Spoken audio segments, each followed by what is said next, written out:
Hi friends, aptitude talks YouTube ఛానల్కి స్వాగతం సుస్వాగతం. మీ అందరికీ తెలుసు, మన యూట్యూబ్ ఛానల్ ద్వారా రైల్వే ఎగ్జామ్కి ప్రిపేర్ అయ్యే స్టూడెంట్స్ కోసం కావాల్సిన కంటెంట్ ప్రొవైడ్ చేస్తున్నాను. అంటే ఎలా ప్రిపేర్ అవ్వాలి, ఆ ప్రిపరేషన్ స్ట్రాటజీస్, ఏ బుక్స్ ప్రిపేర్ అవ్వాలి, అంటే బెస్ట్ బుక్స్ సైజ్ చేయడంలో కానివ్వండి, అలాగే ప్రిపేర్ అవ్వడానికి ఎటువంటి కంటెంట్ ప్రొవైడ్ చేయాలి, ఎటువంటి కంటెంట్ ప్రొవైడ్ చేస్తే స్టూడెంట్స్కి ఎగ్జామ్లో మంచి స్కోర్ రావడానికి ఆస్కారం ఉంటుంది. ఇటువంటి కంటెంట్ అనేది మన యూట్యూబ్ ఛానల్ ద్వారా ప్రొవైడ్ చేస్తున్నాను. ఇది అందరికీ తెలిసిందే. అలాగే ఎవరైతే స్టూడెంట్స్ ఏఎల్పి మరియు టెక్నీషియన్స్కి ప్రిపేర్ అవుతున్నారో వాళ్ళ కోసం నేను స్పెషల్ గిఫ్ట్ ఇస్తానని చెప్పినట్టుగానే 60 days మ్యారథాన్ సిరీస్ స్టార్ట్ చేశాను. ఈ 60 days మ్యారథాన్ సిరీస్లో మనం కంప్లీట్గా బేసిక్ కాన్సెప్ట్ ఎక్స్ప్లెయిన్ చేస్తూ, ఏఎల్పి టెక్నీషియన్లు అడిగిన ప్రీవియస్ ఇయర్ క్వశ్చన్స్ ఎక్స్ప్లెయిన్ చేస్తూ, ఎగ్జామ్ పాయింట్ ఆఫ్ వ్యూలో క్వశ్చన్స్ అనేవి ఎలా సాల్వ్ చేయాలి, ఏ క్వశ్చన్స్కి షార్ట్ ట్రిక్స్ అప్లై చేయాలి, ఏ క్వశ్చన్స్ని లాజిక్ ప్రకారం చేయాలి, ఏ క్వశ్చన్స్ని మనం ఆప్షన్ ఎలిమినేషన్ మెథడ్ ద్వారా ప్రాబ్లం సాల్వ్ చేయాలి అని క్లియర్గా ఎక్స్ప్లెయిన్ చేశాను. అలాగే ప్రాక్టీస్ కోసం ఏవైతే క్లాస్లో చెప్పానో ఆ క్లాస్ నోట్స్ నేను యాప్టిట్యూడ్ టాక్స్ టెలిగ్రామ్ గ్రూప్లో అప్లోడ్ చేశాను. సో ఇక్కడ వీడియోస్ ప్రిపేర్ అవుతున్నారు, అలాగే పీడిఎఫ్ డౌన్లోడ్ చేసుకొని అవే క్వశ్చన్స్ మళ్ళీ ప్రాక్టీస్ చేస్తున్నారు. ఈరోజు ఈ వీడియోలో ఎవరైతే మళ్ళీ ఏఎల్పి టెక్నీషియన్స్కి ప్రిపేర్ అవుతున్నారో వాళ్ళ కోసం మన యూట్యూబ్ ఛానల్ నుంచి సెకండ్ గిఫ్ట్ ఇవ్వబోతున్నాను. ఈ సెకండ్ గిఫ్ట్ మాత్రం చాలా యూజ్ అవుతుంది. మీకు ఎగ్జామ్లో స్కోర్ అనేది ఇంకా ఇంప్రూవ్ చేయడానికి ఎటువంటి కంటెంట్ ఇవ్వాలో ఆ కంటెంట్ అనేది నేను ఇవ్వబోతున్నాను. అయితే ఆ సెకండ్ గిఫ్ట్ ఏంటి అని రివీల్ చేసే ముందు చాలామంది స్టూడెంట్స్ చాలా మెసేజ్లు చేస్తున్నారు. అందులో మెసేజ్ ఏంటి అంటే, అన్న మీరు చెప్పినట్టుగానే 60 days మ్యారథాన్ సిరీస్లో చాప్టర్ వైజ్ సిరీస్లో ఎక్స్ప్లెయిన్ చేస్తున్నారు, బాగానే ఉంది, దీని ద్వారా మనకి కాన్సెప్ట్ అనేది క్లియర్ అవుతుంది. అండ్ నెక్స్ట్ ఏంటి అంటే, ఎగ్జామ్ పాయింట్ ఆఫ్ వ్యూలో స్కోర్ అనేది ఇంప్రూవ్ చేయాలంటే మాక్ టెస్ట్ అనేవి ఎలా అటెంప్ట్ చేయాలి, మాక్ టెస్ట్ ఎలా అటెంప్ట్ చేస్తే మనం టైం సేవ్ చేయొచ్చు, ఎలా అటెంప్ట్ చేస్తే తక్కువ టైంలో అన్ని క్వశ్చన్స్ అనేవి సాల్వ్ చేయగలము అని డిఫరెంట్ క్వశ్చన్స్ అడుగుతున్నారు. ఫస్ట్ అసలు మాక్ టెస్ట్ ఎలా రాయాలి, ఎలా రాస్తే ఎగ్జామ్లో మీకు మంచి స్కోర్ అవుతుంది అని చెప్పిన తర్వాత మన యూట్యూబ్ ఛానల్ నుంచి ఆ సెకండ్ గిఫ్ట్ ఏంటి అనేది రివీల్ చేస్తాను. ఎక్కడ వీడియో స్కిప్ చేయొద్దు, ఎండ్ వరకు చూడండి. మీరు ఎండ్ వరకు చూస్తే ఈ మాక్ టెస్ట్ ఎలా రాయాలో క్లియర్గా అర్థమవుతుంది. అలాగే దీనికి రిలేటెడ్గా మన యూట్యూబ్ ఛానల్ నుంచి ఇంకో గిఫ్ట్ ఏంటనేది క్లియర్గా అర్థమవుతుంది. నెక్స్ట్, ఇప్పుడు మీరు మాక్ టెస్ట్ రాస్తున్నారంటే 50% అట్లీస్ట్ 50% సిలబస్ అనేది కంప్లీట్ అయి ఉండాలి. సో ఎగ్జామ్ అనేది దగ్గర వచ్చింది కాబట్టి దాదాపు అందరూ సిలబస్ కంప్లీట్ చేసి ఉంటారు. నెక్స్ట్ మన టార్గెట్ ఏంటిది, స్కోర్ అనేది ఇంప్రూవ్ చేయాలి. స్కోర్ అనేది ఇంప్రూవ్ చేయాలి అంటే మనం ఏం చేయాలి, మాక్ టెస్ట్ రాయాలి. మాక్ టెస్ట్ రాసేటప్పుడు ఆన్లైన్ మాక్ టెస్ట్ రాయాలి, అలాగే ఆఫ్లైన్ మాక్ టెస్ట్ రాయాలి. ఆన్లైన్ మాక్ టెస్ట్ అంటే ఏదో ఒక టెస్ట్ సిరీస్ పర్చేజ్ చేయండి, ఆన్లైన్లో ఎగ్జామ్ రాయండి. ఆఫ్లైన్ మాక్ టెస్ట్ అంటే ఒక బుక్ పర్చేజ్ చేయండి, అంటే మాక్ టెస్ట్ ఉన్న బుక్స్ పర్చేజ్ చేయండి. మాక్ టెస్ట్ ఉన్న బుక్స్లో ఎవ్రీడే ఒక మాక్ టెస్ట్ అనేది కంప్లీట్ చేయండి. ఇప్పుడు మన రైల్వే ఎగ్జామ్లో తీసుకుంటే అసలు మాక్ టెస్ట్ ఎలా ఉంటుంది, సో వేరే ఎగ్జామ్స్లో తీసుకుంటే జీకే సపరేట్గా ఇస్తాడు, అలాగే రీజనింగ్ సపరేట్గా ఉంటుంది, మ్యాథ్స్ అనేది సపరేట్గా ఉంటుంది. బట్ రైల్వే ఎగ్జామ్లో అలా ఉండదు, ఎందుకంటే మొత్తం కలిపేసి ఇస్తాడు. అంటే రీజనింగ్, మ్యాథ్స్, జీకే మొత్తం మిక్స్ అయిపోయి ఉంటుంది అనమాట. అంటే ఫస్ట్ క్వశ్చన్ రీజనింగ్ ఉంటే సెకండ్ క్వశ్చన్ జీకే ఉంటుంది, మళ్ళీ థర్డ్ క్వశ్చన్ అర్థమెటిక్ ఉంటుంది, ఫిఫ్త్ క్వశ్చన్ మ్యాథ్స్ ఉంటుంది. అలా మొత్తం కాంబినేషన్ ఆఫ్ క్వశ్చన్స్ ఉంటాయి అనమాట. ఈ కాంబినేషన్ ఆఫ్ క్వశ్చన్స్ ఉన్నప్పుడు మన ఎగ్జామ్లో క్వశ్చన్స్ అనేవి ఎలా సాల్వ్ చేయాలి, మనం ఒక స్ట్రాటజీ మెయింటైన్ చేయాలి. ఒకటి, జీకే క్వశ్చన్స్ అనేవి ఎలా సాల్వ్ చేయాలి, అలాగే మ్యాథ్స్ క్వశ్చన్స్ అనేవి ఎలా సాల్వ్ చేయాలి, రీజనింగ్ క్వశ్చన్స్ అనేవి ఎలా సాల్వ్ చేయాలి. ఈ స్ట్రాటజీ కానీ మన మైండ్లో ఉంటే ఏ క్వశ్చన్ని స్కిప్ చేయాలి, ఏ క్వశ్చన్ని మన ప్రాబ్లమ్ సాల్వ్ చేయాలనేది ఒక క్లియర్ ఐడియా ఉంటుంది. మీరు జీకే తీసుకుంటే జీకేలో ఎటువంటి షార్ట్ ట్రిక్స్ ఉండవు, ఎటువంటి లాజిక్స్ ఉండవు. ఆ క్వశ్చన్ వస్తే మనం చేస్తాం, క్వశ్చన్ రాకపోతే స్కిప్ చేస్తాం. అలాగే మ్యాథ్స్ తీసుకుంటే మనం మ్యాథ్స్లో ప్రాబ్లమ్స్ అనేవి ఎన్ని వేస్లో చేస్తాము ఆల్రెడీ ఎక్స్ప్లెయిన్ చేస్తాను నేను. 4 వేస్లో చేస్తాం. ఒకటి, జనరల్ ప్రొసీజర్లో ప్రాబ్లం చేయాలి, కొన్ని క్వశ్చన్స్ అంటే మోస్ట్ ఆఫ్ ది క్వశ్చన్స్ మనం లాజికల్ ప్రొసీజర్లో ప్రాబ్లమ్ సాల్వ్ చేస్తాము. థర్డ్ వన్ వచ్చేసి షార్ట్ కట్స్ మెథడ్లో ప్రాబ్లమ్ సాల్వ్ చేయాలి. ఫోర్త్ వన్ వచ్చేసి ఆప్షన్ ఎలిమినేషన్ మెథడ్లో ప్రాబ్లమ్ సాల్వ్ చేయాలి. ఇవి మ్యాథ్స్ ప్రాబ్లమ్స్ ఇలా చేయాలి. అలాగే రీజనింగ్ క్వశ్చన్స్ వస్తే రీజనింగ్ క్వశ్చన్స్లో మ్యాక్సిమం మనం అబ్జర్వేషన్ల ద్వారా ప్రాబ్లమ్ సాల్వ్ చేయాలి. అంటే మనకు లెటర్ సిరీస్ ఉంటుంది, నెంబర్ సిరీస్ ఉంటుంది, మిర్రర్ ఇమేజ్, వాటర్ ఇమేజ్, అంటే ఎంబ్రాయిడరీ ఫిగర్స్ ఉంటాయి, కౌంటింగ్ నెంబర్ ఆఫ్ ఫిగర్స్ ఉంటాయి అన్నమాట. ఇవన్నీ మన అబ్జర్వేషన్ ద్వారా చేసే ప్రాబ్లమ్స్. రీజనింగ్లో మోస్ట్ ఆఫ్ ది క్వశ్చన్స్ మనం అబ్జర్వేషన్ ద్వారా చేయాలి. కొన్ని క్వశ్చన్స్ మనం పెన్ను పేపర్ యూజ్ చేసి ప్రాబ్లం చేయాల్సి వస్తుంది. సో దీని ద్వారా మనకేమొచ్చింది, రీజనింగ్ క్వశ్చన్స్ ఎలా చేయాలి, మ్యాథ్స్ క్వశ్చన్స్ ఎలా సాల్వ్ చేయాలి, జీకే క్వశ్చన్స్ ఎలా సాల్వ్ చేయాలో ఒక క్లారిటీ వచ్చింది. ఇప్పుడు నెక్స్ట్ మన ఎగ్జామ్ పాయింట్ ఆఫ్ వ్యూలో క్వశ్చన్స్ అనేవి ఎలా సాల్వ్ చేయాలి. ఫస్ట్ మనం ఎప్పుడైనా సరే మాక్ టెస్ట్ రాసేటప్పుడు స్టెప్ బై స్టెప్ క్వశ్చన్స్ చేసుకుంటూ వెళ్ళకూడదు. మెయిన్గా మాక్ టెస్ట్లో మనకు తెలియాల్సింది ఏంటి అంటే ఏ క్వశ్చన్ని స్కిప్ చేయాలి, అది క్లియర్గా తెలియాలి. ఎక్కడ నెగ్గాలో కాదు, ఎక్కడ తగ్గాలో తెలిస్తే అతను గొప్ప మనిషి అవుతాడు. అలాగే మనం ఎగ్జామ్ పాయింట్ ఆఫ్ వ్యూలో కూడా ఏ క్వశ్చన్ చేయాలని కాదు, ఏ క్వశ్చన్ స్కిప్ చేయాలో తెలిస్తే జాబ్ గ్యారంటీగా వస్తుంది. చాలామంది స్టూడెంట్స్కి ఈ లాజిక్ తెలియదు. ఓకే, సో మనం ప్రాబ్లం చేసేటప్పుడు ఏం చేయాలంటే ఫస్ట్ మనం మాక్ టెస్ట్ అనేవి 3 రీడింగ్స్ ఇవ్వాలి. ఉన్న టైంలోనే మనం 3 రీడింగ్స్ అనేవి ఎలా ఇవ్వగలమంటే జీకే క్వశ్చన్స్ ఎలా సాల్వ్ చేయాలి ఒక క్లారిటీ ఉంది, క్వశ్చన్ వస్తే చేస్తామో లేకపోతే వదిలేస్తాము. అలాగే మ్యాథ్స్ క్వశ్చన్స్ ఎలా సాల్వ్ చేయాలో ఒక క్లారిటీ ఉంది. అది general procedure, logical procedure, short trick method, option elimination method and skip the question. ఈ పాయింట్ కూడా ఇంపార్టెంట్. అలాగే రీజనింగ్ క్వశ్చన్స్ ఎలా చేయాలి, మోస్ట్ ఆఫ్ ది క్వశ్చన్స్ మనం అబ్జర్వేషన్లో ప్రాబ్లమ్స్ అనేవి సాల్వ్ చేస్తాం. ఇప్పుడు మనం ఫస్ట్ రీడింగ్లో ఏం చేయాలి అంటే ఇక్కడ మనం కాంబినేషన్ ఆఫ్ క్వశ్చన్స్ కాబట్టి జీకే క్వశ్చన్స్ వస్తే చేస్తాము లేకపోతే వదిలేస్తాము.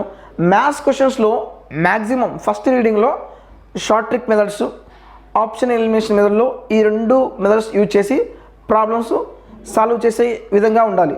ఫస్ట్ రీడింగ్ చేసేటప్పుడు మన మైండ్ మీద ఎటువంటి ప్రెజర్ అనేది ఉండకూడదు. ఓకే, మ్యాథ్స్ ప్రాబ్లమ్స్ ఎలా చేయాలి, లాజిక్స్ మెథడ్లో వస్తే చేయాలి, షార్ట్ ట్రిక్స్ మెథడ్లో వస్తే చేయాలి, జనరల్ వేలో చేయకూడదు. అలాగే రీజనింగ్ క్వశ్చన్స్ కూడా అంతే. రీజనింగ్ క్వశ్చన్స్ కొన్ని లాజిక్స్ మైండ్కి రావు, అప్పుడు ఏం చేయాలి, ఆ క్వశ్చన్ని మనం స్కిప్ చేయాలి. ఫస్ట్ రీడింగ్లో మనం ఏం చేయాలంటే మన మైండ్ని యూజ్ చేయకుండా డైరెక్ట్గా చేయగలిగే క్వశ్చన్స్ చేయాలి. ఇలా మనం ఫస్ట్ రీడింగ్ ఉన్న క్వశ్చన్స్ మొత్తం చదువుకుంటూ వెళ్ళాలి. ఇలా చదవడం వల్ల ఏమవుతుంది, క్వశ్చన్స్ లెవెల్ అర్థమవుతుంది. ఏ క్వశ్చన్ని మనం స్కిప్ చేసాము అంటే దాని లెవెల్ ఎలా ఉంది, ఏ క్వశ్చన్ని మనం సాల్వ్ చేసాము అంటే క్వశ్చన్స్ ఈజీగా ఉన్నాయి, ఒక క్లారిటీ వస్తుంది. ఒక క్వశ్చన్స్ మొత్తం కంప్లీట్గా చదివిన తర్వాత సెకండ్ రీడింగ్లో మళ్ళీ ఏం చేయాలి, ఏవైతే క్వశ్చన్స్ మనం స్కిప్ చేసామో ఆ క్వశ్చన్స్ దగ్గరికి రండి. వచ్చిన తర్వాత అది మీడియం లెవెలా డిఫికల్టీ లెవెలా చూడండి. సెకండ్ రీడింగ్లో మీడియం లెవెల్ ఉంటే ఆ క్వశ్చన్ ట్రై చేయండి. డిఫికల్టీ లెవెల్ ఉంటే అక్కడ చేయొద్దు, మళ్ళీ స్కిప్ చేయండి. ఇలా సెకండ్ రీడింగ్లో ఏం చేయాలి, మీడియం లెవెల్ క్వశ్చన్స్ అన్నీ చేసుకుంటూ వెళ్ళాలి. డిఫికల్టీ లెవెల్ క్వశ్చన్స్ ఏం చేయాలి, మనం స్కిప్ చేయాలి. థర్డ్ రీడింగ్ ఇంకా టైం ఉంది అనుకుంటే అప్పుడు మనం ఏం చేయాలి, థర్డ్ రీడింగ్లో ఆ డిఫికల్టీ క్వశ్చన్స్ అనేవి ట్రై చేసి ప్రాబ్లమ్స్ అనేవి సాల్వ్ చేయాలి. ఈ మెథడ్ ఎందుకు చెప్పారంటే చాలామంది స్టూడెంట్స్ సింగిల్ రీడింగ్లోనే step by step first question, second question, third question ఇలా స్టెప్ బై స్టెప్ క్వశ్చన్స్ చేస్తున్నారు. అంటే ఏ క్వశ్చన్ స్కిప్ చేయాలో తెలియదు, ఏ క్వశ్చన్ని మనం తొందరగా చేస్తామో తెలీదు. ఇలా నేను చెప్పిన 3 రీడింగ్స్ ప్రకారం మీరు కానీ చేస్తే డెఫినెట్గా మీరు ఫస్ట్ రీడింగ్లో క్వశ్చన్ అసలు పేపర్ లెవెల్ మీకు అర్థమవుతుంది, సెకండ్ రీడింగ్లో మీడియం లెవెల్ క్వశ్చన్స్ చేయగలుగుతారు, థర్డ్ రీడింగ్లో డిఫికల్టీ క్వశ్చన్స్ చేయగలుగుతారు. ఎందుకని అప్పటిదాకా మన మైండ్ మీద ఎటువంటి ప్రెషర్ పడలేదు.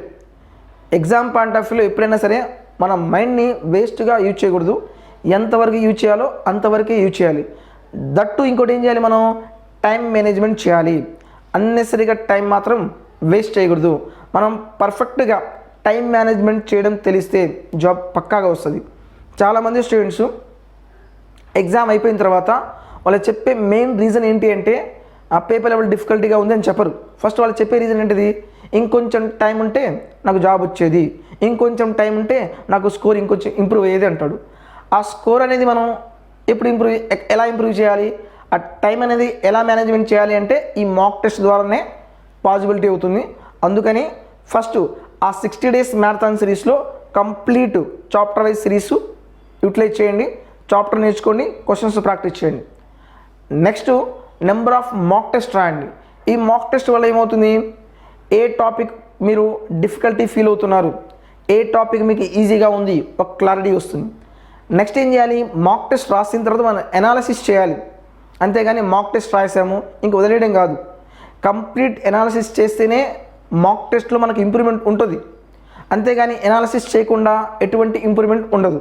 ఎనాలిసిస్ అంటే ఏం చేయాలి, ఇప్పుడు నేను చెప్పిన పాయింట్ ప్రకారమే ఒక మాక్ టెస్ట్ రాసిన తర్వాత జీకేలో ఏ టాపిక్ మీరు వీక్గా ఉన్నారు, అంటే జీకేలో ఏ టాపిక్ క్వశ్చన్స్ మీరు చేయలేకపోతున్నారు, అలాగే మ్యాథ్స్లో ఏ టాపిక్ క్వశ్చన్స్ మీరు చేయలేకపోతున్నారు, ఏ టాపిక్ మీరు డిఫికల్టీగా ఫీల్ అవుతున్నారు, అలాగే రీజనింగ్లో ఏ టాపిక్ మీరు డిఫికల్టీగా ఫీల్ అవుతున్నారో ఒక కంప్లీట్ క్లారిటీ వస్తుంది.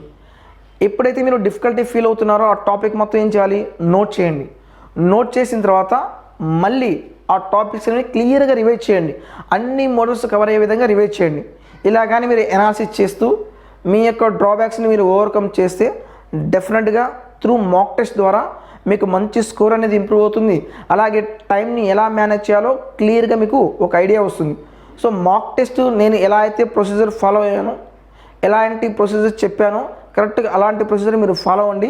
ఒక 2 మాక్ టెస్ట్ నేను చెప్పిన విధంగా మీరు ఫాలో అవ్వండి, మీకే క్లారిటీ వస్తుంది. ఇలా మీరు మాక్ టెస్ట్ రాయండి. నెక్స్ట్ మన యూట్యూబ్ ఛానల్ ద్వారా సెకండ్ గిఫ్ట్ ఏమి ఇవ్వబోతున్నాను అంటే, ఒకటి మనం చాప్టర్ వైజ్ సిరీస్ కంప్లీట్ చేయబోతున్నాము. అంటే మొత్తం కంప్లీట్ కాలేదు, ఇప్పటి వరకు నేను ఒక 35 వీడియోస్ అప్లోడ్ చేశాను. అర్థమెటిక్ టాపిక్ మొత్తం కవర్ అయిపోయింది. ఇంకేం మిగిలింది, ప్యూర్ మ్యాథ్స్ మిగిలింది. ఆ ప్యూర్ మ్యాథ్స్ రిమైనింగ్ వీడియోస్లో కంప్లీట్ చేస్తాను.